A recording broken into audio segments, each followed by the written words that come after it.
नमस्कार व्यूअर्स, मैं हूं अमीश देवगन और आज मैं आपके लिए एक न्यूज मेकर लेकर आया हूं और उनको सत्य और तथ्य की कसौटी पर कसेंगे। और इसलिए कसेंगे क्योंकि संसद में बीते हफ्ते इस हफ्ते जो कुछ हुआ है उसमें बहुत बड़ा हाथ इनका भी है। मेरे साथ मौजूद है Nishikant Dubey, member of parliament. Nishikant ji, स्वागत है आपका न्यूज 18 पर। आपका भी स्वागत है। सवाल मेरा पहला यह है कि सदन के अंदर हंगामा पहले ही हो रहा था और अब पहले एक किताब पे चर्चा हो रही थी, अब 41 किताबों पे चर्चा हो रही है और आपने कुछ ऐसा बोल दिया जिसके बाद कांग्रेस तो बहुत भड़क गई है। आखिरकार पार्लियामेंट में आप इतने वर्षों से सांसद हैं, लंबे अरसे से मेंबर ऑफ पार्लियामेंट है, ये हो क्या रहा है?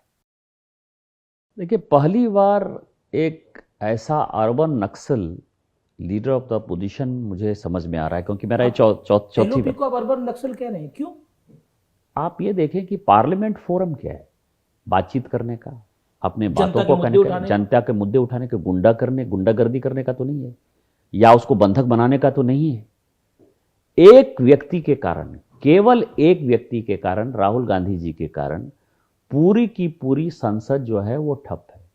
किस बात पर ठप है? एक ऐसी किताब जो कभी छपी ही नहीं, जिसको मिनिस्ट्री ऑफ डिफेंस ने कभी इजाजत ही नहीं, पर वो तो हाथ में लेके घूम रहे हैं। यदि उन्होंने बाहर से मंगा लिया, अमेजन से मंगा लिया, जर्मनी से मंगा लिया, तो लीगल तो नहीं हो जाएगा ना।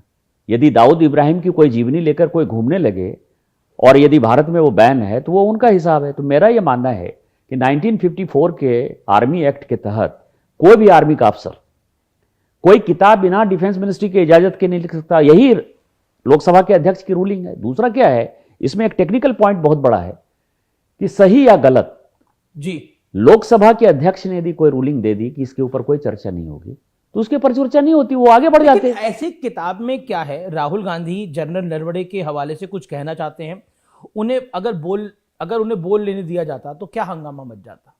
मैं रूलिंग पर आऊंगा आगे, लेकिन अगर वो बोल लेते तो क्या हो जाता? तो किताब कहीं छपी हो ना, मैंने तो ये किताब की बात कही है ना। किताब छपी हो, नरवाने की किताब यदि छपी हो और यदि यहां हिंदुस्तान में मौजूद है तो एक नहीं 50 बार चर्चा करें, किसको क्या परेशानी है। लेकिन आप इस तरह के बेसिर पैर की बातें करने लगे। मैं आपको बताऊं, उन्हीं के ऊपर व्यक्तिगत कई एक आरोप है, तो क्या उस पर चर्चा होने लगेगी? अपुष्ट चीजों के ऊपर पार्लियामेंट में कभी चर्चा नहीं होती। अगर किताब अलाउड ही नहीं हुई छपने के लिए, बिकॉज एमओडी से परमिशन लेनी पड़ती है, एक स्टैंडर्ड प्रोटोकॉल है।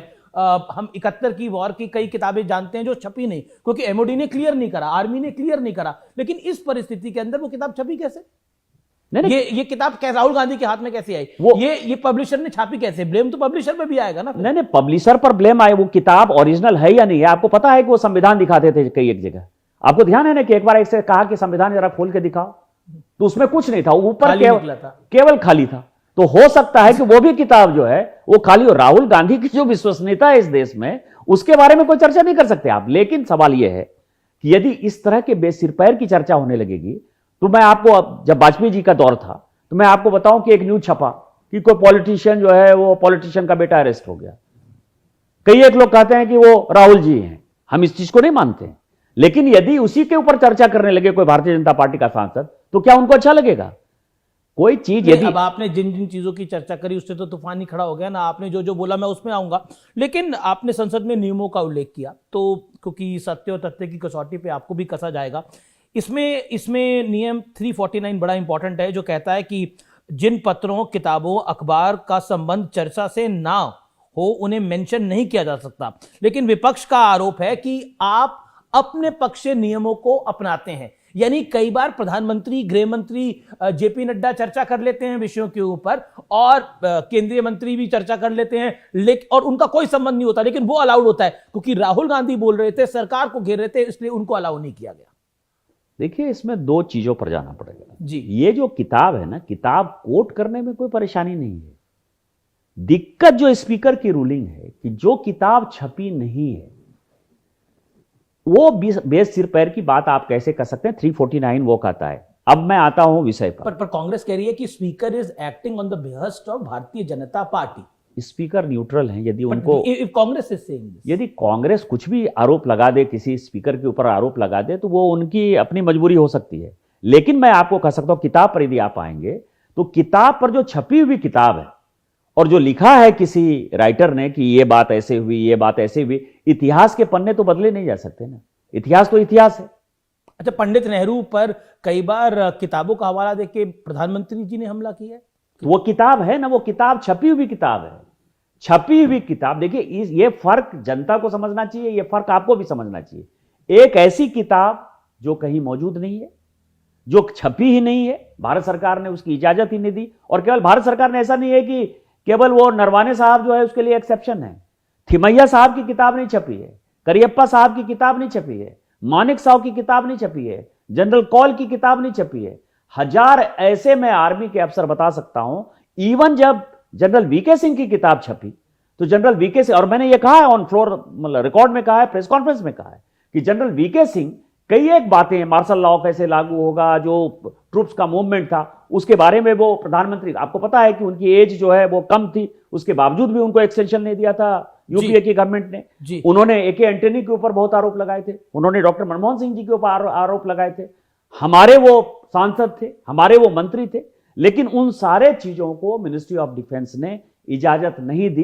लेकिन इसके बावजूद भी वीके सिंह की जो किताब छपी, यदि उसके ऊपर चर्चा करना चाहते हो चर्चा कर ले। मैं किताबों पर आगे भी आऊंगा, लेकिन एक बहुत बड़ा आरोप लगा और जो स्पीकर साहब के हवाले से मैं बोल रहा हूं, स्पीकर ओम बिरला ने जानकारी दी कि पुख्ता खबर मिली थी कि कांग्रेस के कई सांसद, खासकर पर वुमेन मेंबर ऑफ पार्लियामेंट, प्रधानमंत्री की कुर्सी के पास पहुंचकर कोई अप्रत्याशित घटना कर सकते थे। ये बहुत बड़े मायने हैं। कांग्रेस कह रही है प्रधानमंत्री अगर सदन में सुरक्षित नहीं है, वुमेन एमपीज के बीच में सुरक्षित नहीं है, तो कहां सुरक्षित है? कांग्रेस कह रही है कि ये क्यों कहा जा रहा है? देखिए, ये घटना जो है सीसीटीवी में कैद है। मैंने देखे वो विजुअल देखा, कांग्रेस की 10 महिला सांसद जहां प्रधानमंत्री जी बैठते हैं वहां वो आ गए थे, और अश्विनी वैष्णव जी, अन्नपूर्णा जी, अनिल बलूनी जी, गिरिराज सिंह जी, कई एक ऐसे, अर्जुन मेघवाल जी, कई एक ऐसे लोग थे, क्योंकि मेरा सीट थोड़ा पीछे, डॉक्टर संजय जायसवाल जी, इन लोगों ने एक दीवार बना ली थी, लेकिन तब तक वो प्रधानमंत्री के घेरे तक चले गए थे। पर प्रधानमंत्री वहां मौजूद नहीं थे। नहीं, प्रधानमंत्री जी आने वाले थे, 5 बजे उनका जवाब था, प्रधानमंत्री जी आने वाले थे। लेकिन मैं आपको बताऊं कि इस एपिसोड में मैं स्पीकर के, ये फैक्ट है कि वो कोई भी दुर्भाग्यपूर्ण घटना प्रधानमंत्री जी के साथ करना चाहते थे। जैसे धक्का दे सकते थे, कपड़े फाड़ सकते थे, प्रधानमंत्री जी के ऊपर उल्टे पुल्टे आरोप लगा सकते थे, कुछ भी हो सकता था। लेकिन और उसमें एक सांसद होने के नाते या उस हाउस की जो डिग्निटी है उसके नाते माननीय प्रधानमंत्री जी ने स्पीकर की बात मान ली और वो नहीं आए। लेकिन मैं इसमें डेफर करता हूं, मैं स्पीकर के इस सजेशन के खिलाफ मेरा मत है। मेरा यह मानना है कि वो देश के प्रधानमंत्री, गरीबों के प्रधानमंत्री हैं। समाज का कोई ऐसा वर्ग नहीं है जिसके लिए वो काम नहीं करते, दिन रात काम करते हैं। माननीय प्रधानमंत्री जी को सदन में स्पीकर साहब को आने की इजाजत देनी चाहिए थी। उन्होंने तो सलाह दी माननीय प्रधानमंत्री। नहीं, सलाह स्पीकर का सलाह नहीं होता है। जैसे सुप्रीम कोर्ट के जो कोई जजमेंट आते हैं वो कहते हैं कि ये मेरी सलाह है, सलाह भी जो है वो माना जाता है कि ये उनका जजमेंट ही है। तो उन्होंने उनकी सलाह मान ली। लेकिन मेरा ये व्यक्तिगत मानना है, भारतीय जनता पार्टी के कार्यकर्ता होने के नाते, कि प्रधानमंत्री जी को वहां आना चाहिए था। और कांग्रेस का जो ये डिक्टेटरशिप माइंडसेट है, कांग्रेस का जो ये हत्या का इतिहास रहा है, जो कांग्रेस के सभी नेताओं पर हत्या, मारपीट, गुंडागर्दी का जो इतिहास रहा है, वो पब्लिक के सामने आता कि लोकसभा के अंदर कांग्रेस का जो युवराज है राहुल गांधी, उसके नेतृत्व में कांग्रेस इतनी गिर गई है कि वो देश के प्रधानमंत्री को लोकसभा में भी है धक्का देने के लिए या कोई अप्रत्याशित घटना करने के लिए उसको जो है कोई भी नियम कानून से कोई मतलब नहीं है, या देश से मतलब नहीं है, प्रधानमंत्री से मतलब। कांग्रेस कह रही है कि प्रधानमंत्री क्यों नहीं आए, क्यों डर गए प्रधानमंत्री? आ जाते तो क्या हो जाता? प्रधानमंत्री किसी से डरने वाले हैं क्या? पिछले 2001-2 से कोई ऐसा दिन है पिछले 25 साल में जबकि प्रधानमंत्री जी को बोरा भर भर के आपने गाली नहीं दी है? प्रधानमंत्री जी किसी से नहीं डरते यार। जब आपकी सीबीआई थी, जब आपकी ईडी थी, जब आपकी पुलिस थी, रोज सीबीआई बनता था, रोज एसआईटी बनता था। आपको लगता नहीं है, देखिए आप कह रहे हैं कि विपक्ष बिलो द बेल्ट जाता, अब मैं बोलता हूँ आप भी बिलो द बेल्ट चले गए, आपने अय्याश और पता नहीं क्या क्या शब्द बोल गए, 40 किताबें आपने यहाँ रखी हैं, किताबों से भरा बैग, मैंने कुछ नहीं बैग बोला। में हमने सदन में पैसे तो आते हुए देखे थे एक समय पर, लेकिन ये किताबें लेकर पहुंच गए वो भी 40 मैंने अपनी कोई बात नहीं कही। यदि मैं बोलता इस किताब, अय्याश कहा आपने, अय्याश तो किताब में लिखा हुआ है ऑब्जेक्शनेबल ना। है। नहीं, अय्याश यदि किताब में लिखा हुआ है तो मैं क्या करूं? यदि इसको इंडियन समर को ही लिख लीजिए, ये किताब है, आप इसको यदि देख लीजिएगा तो इसमें है कि नेहरू किस तरह से अय्याशी करते थे। मैं क्या कर सकता हूं इसमें? यदि इसके आगे आप मित्रोखिन डायरी देखिएगा तो इसमें कहा गया एचकेएल भगत से लेकर सारे लोग जो कांग्रेस के नेता हैं, उनको महिला भी चाहिए थी, उनको पैसे भी चाहिए थे, केजीबी के पेरोल पे सब थे। मैं क्या कर सकता हूं? मैं तो किताब, और यह किताब जो है मार्केट में अवेलेबल है, आप कहीं भी चले जाइए, किताब को पढ़िए। किताबों में तो बहुत कुछ लिखा हुआ है, तो किताबों में लिखा हुआ है तो इसको बैन क्यों नहीं किया? आपकी सरकार थी ना, हमारी सरकार ने इन किताबों, ये सारी किताबों में बहुत कुछ लिखा हुआ है, सब कुछ आप सदन में बोलेंगे तो वही किताब पर ही तो चर्चा करना चाहते हैं। जब आप एक किताब पर चर्चा करिएगा तो चर्चा तो हजारों किताब पर होगी ना। तो ये जो 41-42 किताब है, इस सब पर चर्चा करिए। चर्चा करने के बाद लोगों को क्या है कि हम उस जमाने में आए 2014 में, जबकि सोशल मीडिया का दौर है, 24/7 चैनल है, तो हमारी सरकार तो स्क्रूटनी में। आपके इतिहास के बारे में तो लोगों को पता ही नहीं है, और जितनी समस्याएं हैं इस देश की, जो भी राहुल गांधी उठाना चाहते हैं, वो आपके परिवार की देन है, ये कौन बताएगा? लेकिन पूर्व प्रधानमंत्रियों को जब आप इन शब्दों से नवाजोगे तो फिर कांग्रेस को तो गुस्सा आएगा ही आएगा। मेरा तो नेहरू, कांग्रेस आप पे बहुत गुस्सा है। मेरा तो जवाहरलाल नेहरू जी, राजीव गांधी जी, इंदिरा जी, सोनिया जी, राहुल जी, प्रियंका जी, क्योंकि पूरे गांधी परिवार ही है, क्योंकि वो कोई पार्टी तो है नहीं, वो परिवार है, परिवार पार्टी है। मेरा सबके प्रति बहुत सम्मान है, बड़ा सम्मान है, ये सब बोल रहे हैं लेकिन जिन लोगों ने ये किताबें लिखी हैं, जैसे ये तबलीन सिंह जी अभी जिंदा ही है ना, दरबार लिखी है जी, आपके बारे में उल्टा पुल्टा लिखी, तबलीन सिंह को जेल क्यों नहीं भेज दिए यार? हम तो उनकी किताब को कोट कर रहे हैं। ये संजय बारू ने ये किताब लिखी, फिल्म भी बनी इसके ऊपर। नहीं, मैं कह रहा हूं कि ये लिखी कहे कि आप जो है पावर सेंटर चलाते थे, आप पूरा घुसखोरी करते थे, भ्रष्टाचार करते थे। आपने संजय बारू तो आप ही का एडवाइजर था ना, हम क्या कर सकते? पीएमओ का एडवाइजर था, पीएमओ का एडवाइजर था ना, आप ही की सरकार का एडवाइजर था ना, आप क्यों नहीं उसको जेल भेज दिए? ये बोफोर्स गेट जो है चित्रा सुब्रमण्यम का है, उन्होंने ट्वीट भी किया। जी, जी, जी। मैं ये कह रहा हूं ये बोफोर्स गेट है। इतना बड़ा जो है आरोप है राजीव गांधी जी के ऊपर, क्यों नहीं चित्रा सुब्रमण्यम को जेल भेज दिए, हिंदू को जेल भेज दिए, अरुण शौरी को जेल भेज दिए, शशि थरूर ने आपके जेल नहीं भेजा तो सारी किताबें आप बोलेंगे। आप इसका मतलब आपको लगता है आपने जो शब्द बोले वो सही थे सदन में? जो किताबों में लिखा हुआ है मैंने वही बोला है। यदि मेरे शब्द होते तो मेरे शब्द इससे भी ज्यादा गलत होते। मैंने अपनी गरिमा का पालन किया, मुझे पता है मैं 4 बार का सांसद हूं, मैं लोकसभा के नियम, संचालन, कानून जानकारी है मुझे, कॉन्स्टिट्यूशन की जानकारी है मुझे। मैंने उतनी ही बातें कोट की जो किताब में लिखा हुआ है। यदि उससे ज्यादा मैं बोलता, यदि किताब को मैं पूरा पढ़ना शुरू करता, तो पूरा गांधी नेहरू परिवार जो है मुंह दिखाने लायक नहीं रहता। नहीं, आपने के जो शब्द थे मैं आपको कोट कर देता हूं जो आपने सदन में बोला। नेहरू अय्याशी कर रहे थे, अब उसके आगे आपने बोला नेहरू एडविना माउंटबेटन के साथ संबंधों में व्यस्त थे, ये आपने बोला। और इसके बाद कांग्रेस की तरफ से तीखी प्रतिक्रियाएं आई और उन्होंने भी अटल बिहारी वाजपेयी और पता नहीं क्या क्या चीजों पे उन्होंने भी बयान दिए। देखिए क्या है कि उन्होंने भी ट्वीट करे। ये जो अंग्रेजी माइंडसेट से लोग चलते हैं ना, उनको पता ही नहीं कि शब्द क्या है। किताब में लिखा हुआ है, हमने बोला। यदि आप जैसे शिवराज पाटिल साहब 4 बार दिन में कुर्ता बदलते थे, जिसके कारण कि उन कपड़ा बदलने के कारण उनका मंत्रालय चला गया। यदि 4 बार आप कपड़े बदलते हैं वो भी अय्याशी है। जुआ यदि खेलते हैं, मैं बिहार झारखंड की बात करता हूं, उत्तर प्रदेश जो जहां की हिंदी को लोग समझते हैं, यदि आप जुआ खेलते हैं वो भी अय्याशी है। यदि आप दारू पीते हैं वो भी अय्याशी है। यदि आप बहुत अमीर आदमी हैं, रोज पार्टी थ्रो करते हैं या चार्टर्ड प्लेन से चलते हैं, उसको भी हमारा समाज अय्याशी कहता है। अय्याशी जो है वो, यदि मैं कह देता अनैतिक संबंध है, व्यभिचार के संबंध है, पति पत्नी के संबंध है, उसको कहते हैं फिजिकल रिलेशन। पर आपको नहीं लगता it is getting to personal? Do you think that is वो एडवाइस? मैं कह रहा हूं कि ये मैंने नहीं कहा ना, इसीलिए इस किताब में जो सबसे आप कहने कि आपने अय्याश बेहतर शब्द इस किताब से निकाला, मैंने अपने से नहीं निकाला। तो वही बात होगी, जेपी नड्डा ने सदन में बोला अबोध बालक, और सुधांशु त्रिवेदी उसको सदन में जस्टिफाई करे थे अबोध बालक बुरा शब्द नहीं। अच्छा, अबोध बालक कैसे बुरा शब्द है? हम अपने बच्चे को जो है, बीजेपी की डिक्शनरी कहां से आ रही है? जेपी नड्डा कह रहे हैं अबोध बालक बुरा शब्द नहीं है, निशिकांत दुबे कह रहे हैं अय्याश ये बुरा शब्द नहीं है। ये डिक्शनरी आप ला कहां से रहे आप ये हैं? बताओ ना कि आप भी तो उत्तर प्रदेश में रहते हो। अय्याश जो है, जो जुआ खेलने वाला है उसको अय्याश बोलते हैं कि नहीं? जो दारू पीने वाला है उसको अय्याश बोलते हैं कि नहीं? केवल महिला के लिए तो ये शब्द, आप अपने ऊपर महिला का बात क्यों सटा लेते हो यार? अपने आप में खुद ही आप एक्सपोज हो रहे हो। दूसरा सवाल है, यदि हिंदी आपको नहीं आती है तो आपका भ्रम है। अबोध बालक जो है वो कहते हैं, अबोध बालक को क्या कहते हैं कि जिस बच्चे को जो है बहुत जानकारी नहीं है, जो छोटा बच्चा है, जो प्यारा बच्चा है, उसको हम अबोध कहते हैं। अबोध का तो मीनिंग यही है ना हिंदी में। यदि अंग्रेजी सोचने वाले लोग हिंदी के बारे में कुछ नहीं समझते हैं तो ये उनकी परेशानी, हमारी नहीं, परेशानी मैं आपके बारे में प्रियंका गांधी वाड्रा जी ने क्या कहा बता देता हूं। उन्होंने कहा निशिकांत दुबे के बारे में, उन्होंने कहा बुलेट ट्रेन की तरह भागने वाले व्यक्ति हैं।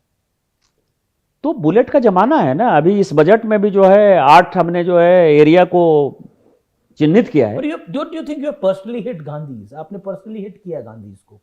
नहीं, मैं पर्सनली कभी हिट नहीं करता। जो ये इससे ज्यादा पर्सनल क्या? देखिए, वो किताब की बात कर रहे थे, उन्होंने किताब, और ये 40 किताबें तो पहले भी थी, आप अब क्यों लेकर आए? ये आज की तो नहीं छपी हुई।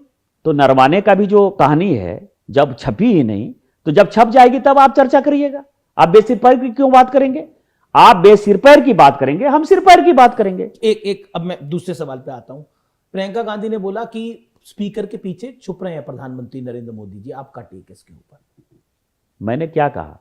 स्पीकर के पीछे प्रधानमंत्री राहुल गांधी एक ऐसे आदमी हैं जिनको न पार्लियामेंट से मतलब है, न स्पीकर की संस्था से मतलब है, न संविधान से मतलब है। स्पीकर के रूलिंग के बाद भी वो हंगामा करते रहे, चिल्लाते रहे। स्पीकर के किसी रूलिंग से उनको कोई मतलब, स्पीकर ने रूलिंग दे दी, उसके बाद भी आप देखिए हंगामा हुआ। माननीय प्रधानमंत्री जी कानून मानने वाले आदमी हैं। स्पीकर की जो संस्था है उस लोकसभा के लिए सबसे बड़ी है, संसद के लिए सबसे बड़ी है। उन्होंने जो कुछ भी सलाह दिया, और स्पीकर का जो सलाह है, मैं व्यक्तिगत ये मानता हूं कि वो आदेश था, उस आदेश का उन्होंने पालन किया। और यदि उसको कहते हैं कि स्पीकर राहुल गांधी, तो मुझे लगता है कि मैं भारतीय जनता पार्टी के कार्यकर्ता होने के नाते मुझे फक्र है उस प्रधानमंत्री के ऊपर कि जिन्होंने संविधान की हत्या नहीं होने दी। और स्पीकर के पीछे यदि हम सांसद पीछे यदि छुपते हुए नजर आते हैं तो मुझे भी व्यक्तिगत फक्र है कि मैं स्पीकर के पीछे छुप रहा हूं, क्योंकि वो सबसे बड़ी संस्था है इस पार्लियामेंट के लिए। अच्छा, प्रधानमंत्री मोदी कॉम्प्रोमाइज्ड है? राहुल गांधी के इस आरोप को आप कैसे देखते हैं? जो खुद कॉम्प्रोमाइज्ड है वो क्या बताएगा? सोरोस से किसके रिलेशन है, सैम पित्रोदा के साथ कैसे जाते हो, रोज जो प्रत्येक दिन हवाई जहाज से जाते हो, कभी वियतनाम कभी कंबोडिया। जितने हमारे जो है भारत के विरोधी लोग हैं, भारत के विरोधी मूल के लोग हैं, जितनी संस्थाएं हैं, उसके साथ आप जो है कॉम्प्रोमाइज हो। 2008 में जो है कम्युनिस्ट पार्टी ऑफ चाइना के साथ जो है रिलेशन बना। एक कॉम्प्रोमाइज आदमी के बारे में क्या? अपने दिल से जानिए पराये दिल का हाल। आपको लगता है कि राहुल गांधी को सीरियसली लेने की आवश्यकता है? अच्छा, सदन में हो क्या कर रहा है, सदन के अंदर क्या हो रहा है, सदन के बाहर क्या हो रहा है? अब रवनीत सिंह बिट्टू ने उनको बोल दिया ये देश के दुश्मन है, और राहुल गांधी की तरफ से जो उनको शब्द बोला गया वो एक्सेप्टेबल नहीं है, गद्दार उनको बोला गया। वो उनकी पार्टी में उनके पुराने बॉस रह चुके हैं, ऐसा कांग्रेस ने बोला। राहुल तो बॉस थे इनकी, उनका सम्मान करना चाहिए, उन्होंने हाथ भी नहीं मिलाया उनसे। देखिए, एक दिन लोकसभा में राहुल जी ने कहा था कि वो जिन लोगों के साथ खेलता था उन्हीं लोगों ने उसकी दादी की हत्या कर दी। खुद राहुल जी ने कहा था। तो सिख के प्रति जो उनका 84 का गुस्सा है वो फाइनली रवनीत बिट्टू पर आ गया। वो रवनीत बिट्टू पर गुस्सा नहीं है, ट्रेटर जो है वो सिख को मानते हैं। ये उन्होंने खुद कहा है कि जिसके साथ मैं खेलता था, जिसके साथ बैडमिंटन खेलता था, जो साइकिल चलाता था। ये लोकसभा का उनका भाषण है। केंद्रीय मंत्री रवनीत बिट्टू ने जो शब्द इस्तेमाल करे, बाद में उन्होंने बोला मेरी जूती भी हाथ ना मिलाए राहुल गांधी से। क्या वो इसीलिए पर देखिए, ऑपोजिशन और पक्ष में अगर अरे आप किसी को जो है सिख पूरे समाज को, रवनीत बिट्टू को नहीं कहा उन्होंने। वो जो बेअंत सिंह और सतनाम सिंह का जो मामला था 84 में, वो जो back of the mind Rahul Gandhi के चल रहा था 84 से, ये तो आप लोग कह रहे हैं, ये वो कह रहे हैं ना। ये उन्होंने parliament on the floor of the house, ये उनका भाषण है।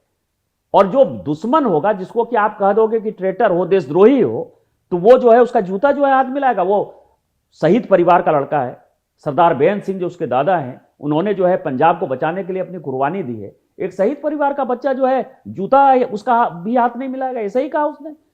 कौन सी देखिए गलत ना, बात कही? अब मैं एक एक करके गिनाता हूं। अबोध बालक, अय्याश, मेरा जूता हाथ नहीं मिलाएगा। प्रधानमंत्री मोदी जी ने बोल दिया गांधी सरनेम चुराया हुआ है। तो गांधी सरनेम चुरा ही लिया ना। फिरोज गांधी थे, GHANDY थे ना। कहते हैं कि हमने जो है कन्यादान किया इंदिरा जी का, कांग्रेस के इसीलिए सांसद गांधी भी आ बोले। गया। मैं आपको बताऊं कि मेरी कोई बेटी नहीं है। तो मेरी जो बड़ी बहन की बेटी थी ना, वो अभी न्यूजीलैंड में है, उसके हस्बैंड न्यूजीलैंड में, वो लोग वहां के नागरिक हुए। मैंने उसका कन्यादान किया, तो वो दुबे थोड़े हो गई। वो दीक्षित है तो वो दीक्षित ही रही। जो हस्बैंड का नाम है वही लड़की का नाम होगा। पर अब तो नया जमाना है। कोई भी नया जमाना, ये तो नए जमाने की बात कर रहा हूं, ये मैं कोई पुराने जमाने का आदमी थोड़े हूं।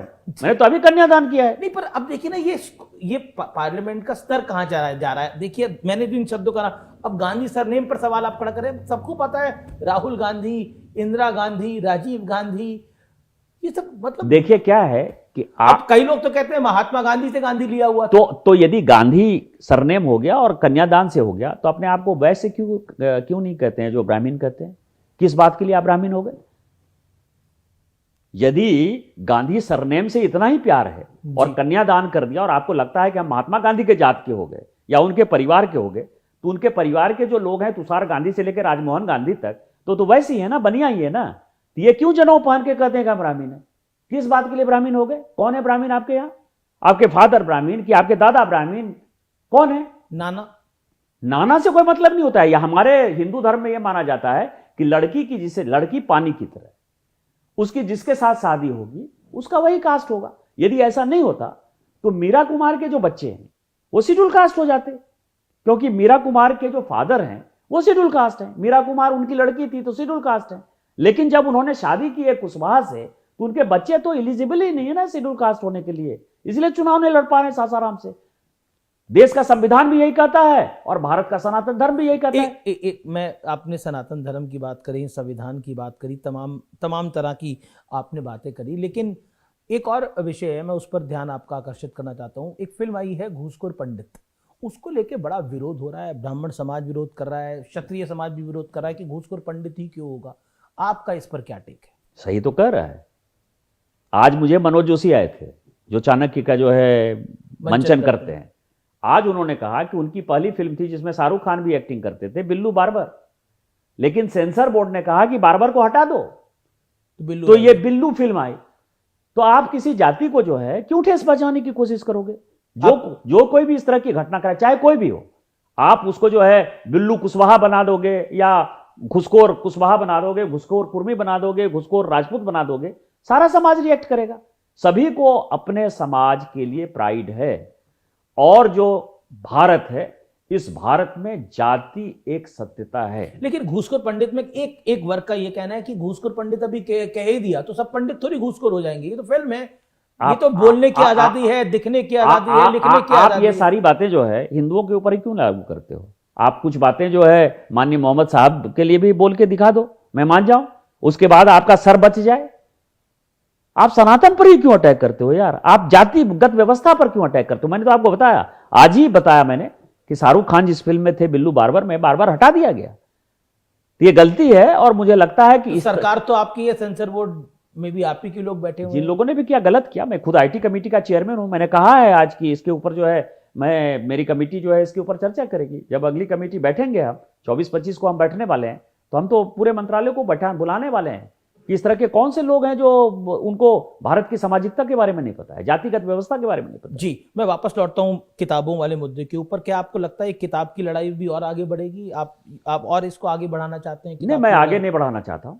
मैं ये चाहता हूं, प्रियंका जी ने एक बार कहा था पार्लियामेंट के अंदर कि नेहरू बहुत करते हो, नेहरू के ऊपर चर्चा हो जानी चाहिए, सब खत्म हो जाना चाहिए। मेरा व्यक्तिगत यह मानना है कि 47 के बाद इस भारत की जितनी समस्याएं, आज तक जिन समस्याओं से सारी सरकारें जूझती हैं, मतलब नेहरू जी से लेके माननीय प्रधानमंत्री मोदी जी तक, विकसित भारत 2047 यदि बनाना है, तो जो हमारा पीढ़ी है, जो युवा पीढ़ी है, क्योंकि आज़ादी के आंदोलन के जो लोग थे वो खत्म हो गए, उनको यह जानकारी होना चाहिए कि ये समस्या है क्या। आप कह रहे हैं कि सारी समस्याओं की जड़ नेहरू जी हैं? नहीं, वही मैं बता रहा हूं। तो समस्या क्या है? हमारी समस्या है कि पाकिस्तान के साथ हमारी लड़ाई, तो पता होना चाहिए कि पार्टीशन क्यों हुआ, जो कि यह किताब है। फिर कश्मीर जो है, ये देखिए, ये जगमोहन जी की किताब है, इंडियन समर की आप बात कर रहे हैं। हाँ, माई फ्रोजन टर्बुलेंस इन कश्मीर। 370 कैसे लागू हुआ, 35 कैसे लागू हुआ, हमारे भूभाग पर पाकिस्तान ने कैसे कब्जा कर लिया, हम यूएन जनरल असेंबली कैसे चले गए। प्रॉब्लम तो पाक ऑक्यूपाइड कश्मीर का चल रहा है ना, कि नहीं चल रहा है। इसके बाद अंग्रेज जब गए तो 1918 में सुगौली समझौता हुआ। उस समझौते के तहत नेपाल, भूटान और तिब्बत बफर स्टेट था जी, मतलब 10 देश थे जो कि स्वतंत्र थे, लेकिन हमारे बीच जो है उनका बॉर्डर जुड़ा हुआ था। चाइना कैसे बॉर्डर हो गया, तिब्बत को आपने कैसे मान्यता दे दी, दलाई लामा यहां धर्मशाला में बैठे हुए हैं, वो कैसे आए। इसके बाद आपने अमेरिका के साथ मिलकर अटैक कैसे कर दिया। आप लाइब्रेरी खोल तो रहे हैं, अब लोगों को पता मैं वही कह रहा हूं कि जितनी समस्या, लाइसेंस परमिट कोटा राज में आपने टाटा को क्या दिया, बिरला को क्या दिया, डालमिया को क्या दिया, बजाज स्कूटर को क्या दिया, क्योंकि यदि स्कूटर बनेगा तो बजाज ही बनाएगा, सीमेंट बनाएगा तो डालमिया ही बनाएगा, पेपर यदि छापेगा तो बिरला ही छापेगा, यदि सुई बनाएगा, स्टील बनाएगा तो टाटा। जो आपने लाइसेंस परमिट कोटा राज दिया और उसके आधार पर आपने जो चंदे इकट्ठा किए, तो वो सब कौन बताएगा। तो ये कोतरोची कैसे आया, बोफोर्स गेट कैसे हुआ, एंडरसन कैसे भागा, आज भी भोपाल के लोग जो है परेशान रहते हैं। ये जो इंडियन समर किताब है, इंडियन समर किताब जो है, जी जी, इसके अंदर आप बहुत की कह रहे हैं, अब इसकी जो कवर पेज है, अब वही अपने आप में उस पे आप देखिए कि क्या है कि माउंट बेटन साहब हैं, एडविना है और नेहरू जी कैसे जोकर की तरह कर रहे हैं। ये रियल फोटो है, ये रियल फोटो है। यदि रियल फोटो नहीं है तो उन्हीं के समय छपी ना, वो जेल भेज देते थे अब आप पब्लिशर को। अब सबको लिखने की तो आजादी है, अब आप 40 किताबें लेके बैठ गए हैं यहाँ पर। 40 नहीं, मैंने आज जो कहा है, जो लाइब्रेरी मैं खोलने वाला हूं, उसमें हेंडरसन ब्रुक्स की रिपोर्ट है 1962 चाइना वार की, भगत की रिपोर्ट है चाइना वार की, कि 38,000 वर्ग स्क्वायर किलोमीटर जमीन कैसे जो है कब्जा कर लिया। ये उनकी रिपोर्ट है, हमारी रिपोर्ट नहीं है। जनरल थिमैया को क्या किया, जनरल मानिक शाह जिनको फील्ड मार्शल बनाया, उसको 2006-7 तक आपने जो है पेंशन तक नहीं दिया भैया, जब तक कि कलाम साहब नहीं आए। तो ये सब इतिहास पता होना चाहिए। सिख का नरसंहार कैसे हुआ, आज ही 4 किताब जो है, मैं हरदीपुरी साहब से बात कर रहा था, वो कह रहे थे कि सिख दंगे पर जो है कैसे नरसंहार किया, कैसे स्पॉन्सर्ड था। जगदीश टाइटलर, सज्जन कुमार, आपको पता है कि उसके भुक्तभोगी और आज भी जेल के अंदर जो है सड़ रहे हैं कई एक लोग। तो ये सारी चीजें पता होनी चाहिए ना। ललित नारायण मिश्रा की हत्या कैसे हुई? पर सारा जिम्मा आपने उठा लिया पूरी भारतीय जनता पार्टी में कि सब आप बताएंगे। मैंने भारतीय जनता पार्टी का कोई जिम्मा नहीं ले लिया। मैंने अपने लिए एक काम, मैं सांसद हूं 4 बार का, मैंने अपने लिए एक काम कर लिया कि अलग अलग लाइब्रेरी में जाने आप पे जबरदस्त पर्सनल अटैक हो रहा है, कांग्रेस के हैंडल से हो रहा है, कांग्रेस के कई लोग कर रहे हैं। इसमें ऐसा है, क्या कहना चाहते कि मेरा जो चमड़ा है ना वो इतना मोटा हो चुका है, मेरे परिवार का चमड़ा इतना मोटा होगा। 52 केस हेमंत सोरेन जी ने कांग्रेस के इशारे पर हमारे खिलाफ किए। कोई ऐसा मेरे परिवार का सदस्य नहीं है, माँ पिताजी से लेकर बच्चों तक, वाइफ भाई तक, कि जिसके ऊपर की केस नहीं हुए। तो केस लड़ते लड़ते यहां आ गए, तो इसीलिए ये इन सारे अटैक से क्वाइट पर्सनल। का कभी बुरा लगता है? कभी बुरा नहीं लगता है। मेरा हमेशा से मानना है कि ये न्यूटन का तीसरा नियम हमेशा लागू होता है, प्रत्येक क्रिया के बराबर और विपरीत प्रतिक्रिया होती है जी। तो जब हम कोई क्रिया करने की कोशिश करते हैं तो विपरीत उसकी प्रतिक्रिया होगी। जो भी प्रतिक्रिया होगी उसको आप जब ये स्टार्ट करते हो आप, तो आपको तैयार होना चाहिए कि ये सारी चीजें होंगी। चलिए एक चलते चलते एक सवाल पूछ लेते हैं, इन सब में से आपकी फेवरेट किताब कौन सी है, जो आपने 2 बारी पढ़ ली हो, 3 बारी पढ़ ली हो, कौन सी है वो?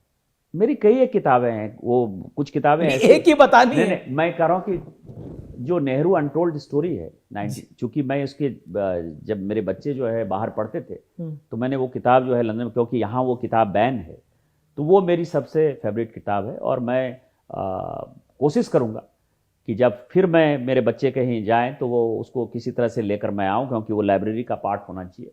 दूसरा, मेरी फेवरेट जो एक रिपोर्ट है वो शाह कमीशन की रिपोर्ट है, जो कभी बाहर नहीं आई, कि किस तरह से इमरजेंसी लगी और इमरजेंसी के दिनों में किस तरह से इस पूरे संविधान को बदला गया, बाबा साहब अम्बेडकर के पूरे संविधान को बदला गया स्वर्ण सिंह कमेटी बनाकर। ये 2 चीज़ें ऐसी हैं जो मेरी की काफ़ी फेवरेट हैं। इसके अलावा करप्शन में आप बोफोर्स गेट कह सकते हो, वो तीसरे चौथे नंबर पर आ सकता है। लेकिन ये 2 किताब मेरी बड़ी फेवरेट। बहुत बहुत शुक्रिया, आपने हमारे से बातचीत करी और आने वाले दिनों में देखते हैं सदन में क्या होता है। बहुत बहुत धन्यवाद निशिकांत दुबे जी। धन्यवाद आपका। और पहले आप ऐसे पत्रकार हैं जिसको कि मैंने इस तरह की बातें कही, और मुझे लगता है अंतिम पत्रकार होंगे। जी बहुत बहुत शुक्रिया।